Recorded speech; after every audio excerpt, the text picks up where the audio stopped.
नमस्कार दोस्तों, मेरा नाम प्रेम त्यागी एडवोकेट। और आज हम बात करते हैं मेंटेनेंस यानी भरण पोषण।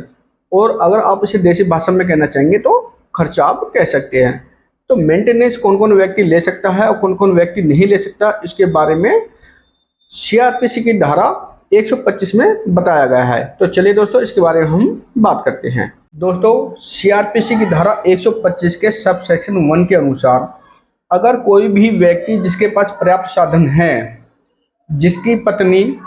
अपना भरण पोषण करने में असमर्थ है, अथवा जिसके बच्चे, चाहे वे बच्चे धर्मज हो अथवा अधर्मज, यानी कि लीगल हो अथवा इलीगल हो, और चाहे वे विवाहित हो या अविवाहित यानी अनमैरिड हो अथवा मैरिड हो, और ऐसी संतान जो बालिग हो गया हो, जिसने 18 वर्ष की आयु पूरी कर ली हो, लेकिन इसमें जो विवाहित पुत्री होती है, मैरिड बेटी होती है, उसको इंक्लूड नहीं किया गया है। लेकिन ऐसी संतान जो फिजिकल तौर पर मेंटल रूप से अनसाउंड माइंड होना चाहिए या किसी चोट लगने के कारण अपना भरण पोषण करने में सक्षम नहीं है, और ऐसे माता पिता जो अपना भरण पोषण करने में असमर्थ हैं, और ऐसा व्यक्ति पत्नी, संतान और माता पिता को भरण पोषण देने से इनकार करता है, रिफ्यूज करता है अथवा उपेक्षा करता है, तो फर्स्ट क्लास मजिस्ट्रेट ऐसे व्यक्ति को पत्नी, संतान और माता पिता को मंथली रूप से जो भी मजिस्ट्रेट उचित समझेगा उसको देने के लिए उस व्यक्ति के लिए आदेश पारित कर सकता है। और मजिस्ट्रेट ऐसे पुत्री के पिता को भी आदेश दे सकता है जिसकी पुत्री नाबालिग है लेकिन शादीशुदा है, मैरिड है। अगर उस नाबालिग पुत्री के हस्बैंड के पास में पर्याप्त साधन नहीं है तो उस नाबालिग पुत्री को बालिग होने तक, 18 वर्ष की आयु पूर्ण होने तक उसके मेंटेनेंस के लिए आदेश दे सकता है। दोस्तों, अनेक बार देखा जाता है कि कोई महिला जिसे उसके पति के द्वारा, सास ससुर के द्वारा अथवा दहेज न लाने के कारण अथवा संतान न होने के कारण मार पीट कर, गाली गलौज करके भगा दिया जाता है, तो और वो महिला अगर अपने माता पिता के पास में रह रही है या अपने भाइयों के पास में रह रही है अथवा किसी भी स्थान पर रह रही है, वो महिला अपने पति से खर्चा यानी मेंटेनेंस, भरण पोषण के लिए आवेदन कर सकती है। और एक ऐसी महिला जिसका अपने पति से तलाक हो चुका है, डिवोर्स हो चुका है, वो महिला भी अपने पति से खर्चा यानी मेंटेनेंस की मांग कर सकती है, लेकिन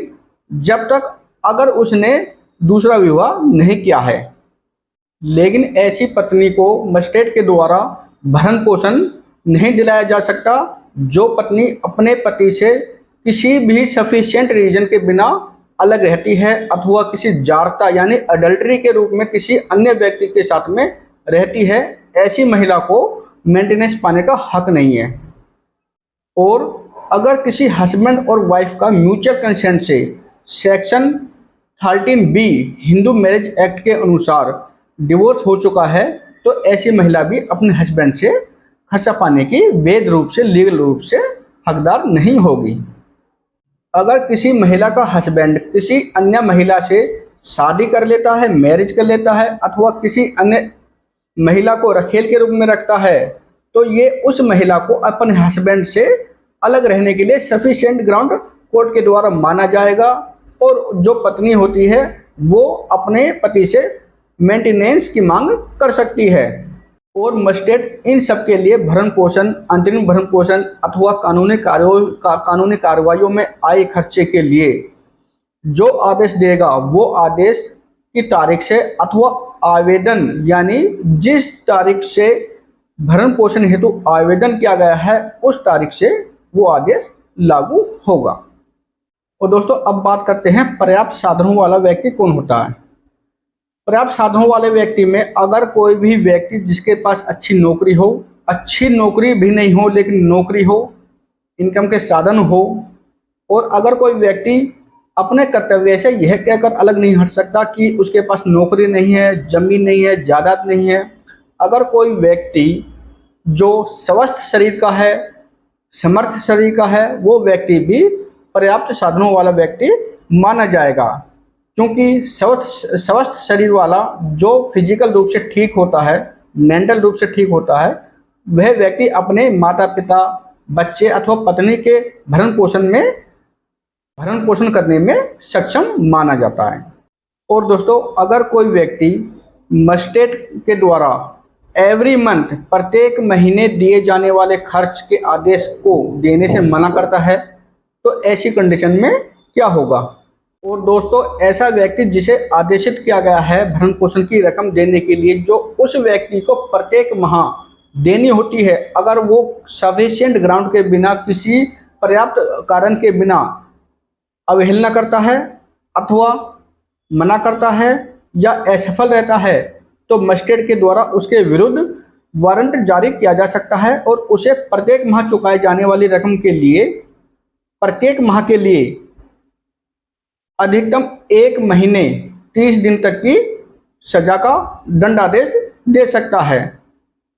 दोस्तों, अब बात करते हैं, क्या कोई भी माता पिता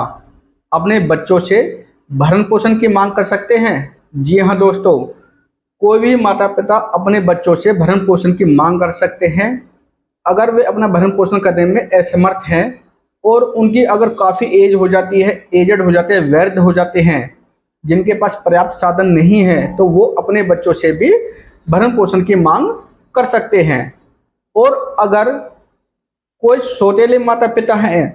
तो क्या वो भी भरण पोषण की मांग कर सकते हैं? तो बिल्कुल दोस्तों,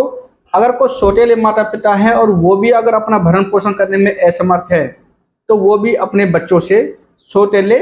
पुत्रों से अथवा पुत्रियों से, चाहे वो विवाहित हो, उनसे भी भरण पोषण की मांग कर सकते हैं।